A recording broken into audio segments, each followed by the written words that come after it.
پاس لے جا کے بیوی کو طلاق دی اور مہر ادا نہ کیا تو کیا حکم ہے؟ اگر کوئی مرد اپنی بیوی کو طلاق دے دے اور اسے حق مہر نہ دے تو شرعاً اس کا کیا حکم ہے؟ اس بارے میں رہنمائی فرمائیں شیر شاہ کراچی۔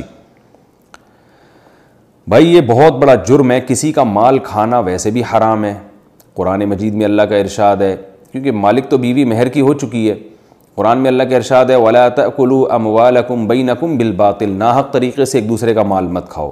تو اگر آپ ناحق طریقے سے ایک دوسرے کا مال کھاتے ہیں، بیوی کا مہر کھاتے ہیں، تو اس آیت کی مخالفت ہے۔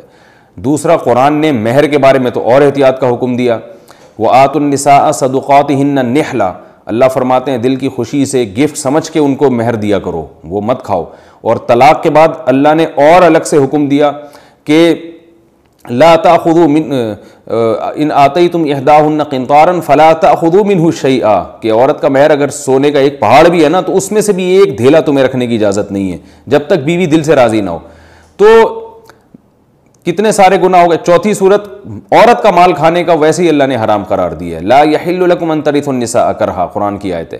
تو پتہ یہ چلا کہ بیوی کی پرمیشن اور دل کی رضا کے بغیر اس کا مہر کھا لینا، اس میں 4 طریقے سے گناہ ہے۔ ایک تو یہ کہ مسلمان کا مال کھانا، دوسرا یہ کہ جو ہے مہر کھا جانا، تیسرا یہ کہ اللہ نے حکم دیا کہ طلاق کے بعد تو ویسے بھی اور زیادہ، یعنی ایک تو طلاق نہیں ہوئی نا اور ایک وہ طلاق ہو گئی ہے، اس کے بعد تو اللہ نے الگ سے حکم دیا ہے کہ تمہیں لازمی دینا پڑے گا۔ اور چوتھی صورت عورت کا مال کھانا۔ تو یہ 4 قسم کے گناہ ہیں بیوی کا مہر کھانے میں۔ ہاں اگر بیوی دل سے خوشی سے راضی ہو کہ مہر پورا معاف کر دے یا آدھا معاف کر دے دل کی خوشی سے، پھر رج کے کھائیں آپ۔ تاش کھیلنے کا حکم، کیا مسلمان